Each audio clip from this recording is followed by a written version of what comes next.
이런 문제를 오늘 한번 말씀드려보려고 하는 겁니다. 그래서 이 비용 대비해서 효과, 이 변곡점을 한번 정확하게 짚어서 좀 좋게 찾아내는 거, 내자는 거죠.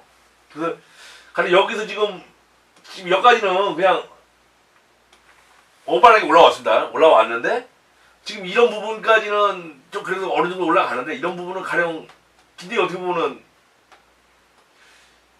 이 A의 값하고 B의 값하고 사실 많이 차이가 나거든요.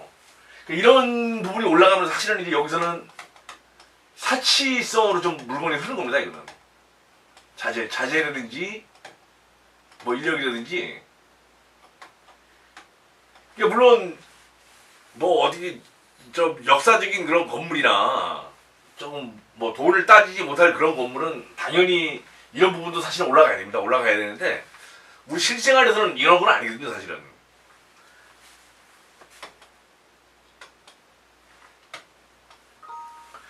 가령 우리가 이제 요새 그 말하는 흔히 말하는 TV를 한 대 산다고 생각을 해보시자고요. TV 한 대 사는데 3D 기능이 들어가고 스마트 기능이 들어가고 또 뭐 여러 가지가 들어가죠. 이제 들어가고 가령 뭐 4K가 들어가고 이렇게 들어가면은 보통 이제 한 55인치 같은 경우에 한 300만 원 선을 아마 주셔야 할 겁니다. 아마 직구 아니면은.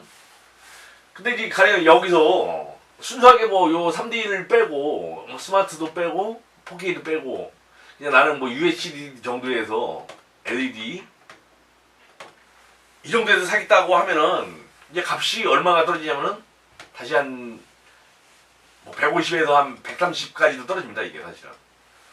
근데 지금 여기에서 요 금액하고 요 금액에서 이 지금 140이라고 하는 차이가 지금 요게 바로 요게 가성비가 높다. 이 부분이 좀 적다. 이렇게 우리가 말하지 않습니까? 그죠? 그게 건축에서도 마찬가지입니다. 지금 요런 부분을 꼭 굳이 필요 없는 부분은 조금 빼서 우리가 아끼고 집을 짓자 이런 얘기입니다. 결론에는. 근데 이제 이 부분은 사실 어떤 호불호가 분명히 갈립니다. 뭐 분명히 이거를 수긍하시는 분도 계실 거고 아니면은 이 부분을 조금 어떻게 보면은 좀 뭐 부실공사라고 그렇게 생각하시는 분도 계시지만은 사실 부실공사를 하자는 그런 개념은 아닙니다.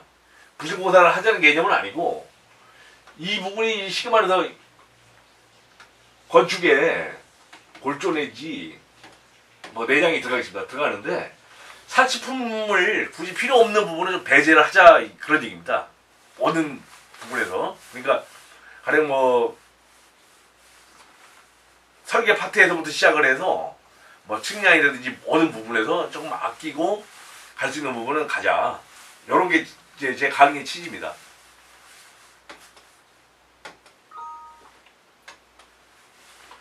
그런데 이제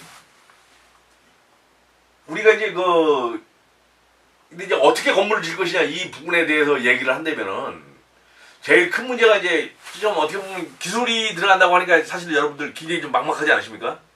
근데 사실은 이제 저희가 봤을 때는 기술이라고 하는 측면보다는 지식이라고 하는 측면이 더 강조가 돼야 됩니다. 건축은.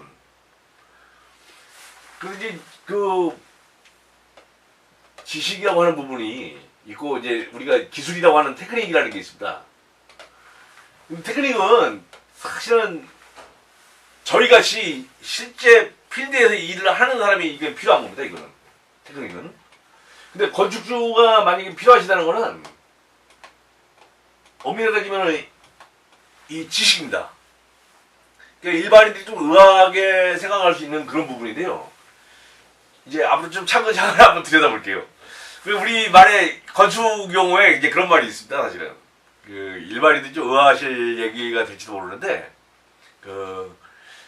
30년 된 도목수보다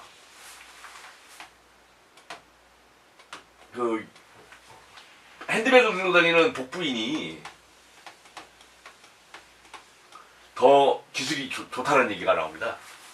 이 얘기는 뭐냐면은 우리가 건축주가 돼야 되는 거는 사실 이 부분입니다. 사실은 왜 그러냐면은 이 도목수라고 하시는 분은 엄밀히 따지면은 이런 부분을 다 모르고 어떻게 보면 이 부분하고 이 부분하고 이 부분밖에 사실 모릅니다. 이 도목수라고 하는 분도. 그렇지만 이 복부인은 이 부분에 대해서 테크닉은 떨어지더라도 이 단계에서부터 이 단계를 한번 거쳐본 사람입니다. 이 양반은. 그러니까 우리가 뭐 복부인이라고 하는 말이 그게 긍정적인 말은 아니지만은 가령 집을 한번 실제로 지어본 사람하고 어떤 부분에 대해서 일을 해본 사람하고는 분명히 차원이 틀립니다. 사실은. 이 도목수를 무시하자는 얘기가 아닙니다. 무시하자는 얘기가 아니라 여러분은 이 총괄적인 지식을 알아야만 끝까지 실수가 없이 완주를 할 수 있습니다. 요거 관점에서 한번 봐주세요.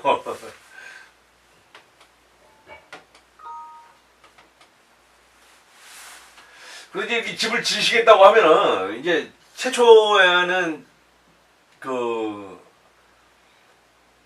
법을 조금 정확하게 이제 이해하셔야 합니다. 법을. 아까 전에 말한 지식이 이제 이 곧 법인데요. 우리가 이제 대지에도 쉽게 말하면 토지예요.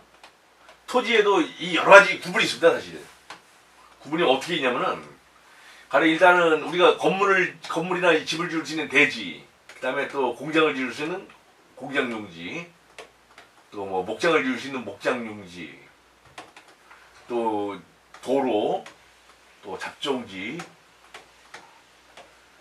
뭐 하여튼 이렇게 쭉 있습니다. 사실은 있고 또 대지로 들어가면은 대지에서도 구분이 뭐 1종, 2종, 3종 이런 식으로 돼 있고요. 이게 각 종류별로 또 다시 뭐가 또 따라 나오냐면은 건폐율이나 용적률이 또 따라 나옵니다. 이게. 그래서 이거는 왜 이렇게 복잡하게 제도를 구분해 놨냐면은 바로 이 건축이라고 하는 행위가 바로 공공재를 만드는 행위이기 때문에 그렇습니다. 사실은. 이게 뭐냐면 왜 공공재가 되느냐면은 남하고 어울려 살아야 됩니다. 이게. 지금 말해서 주택가에다가 63빌딩을 지을 수는 없는 거 아닙니까? 그죠? 또 63빌딩을 지을 수 있는 땅에다가는 사실은 주택을 지으면 안 되는 거고요. 그래서 이런 거는 이 국가 차원에서 한정된 자원 안에서 좀 효과적으로 서로 쾌적하게 살자고 이런 법이 만들어진 겁니다. 이 법은 좀 정확하게 인지를 하시고 또 좀 적극적으로 좀 지켜주셔야 됩니다.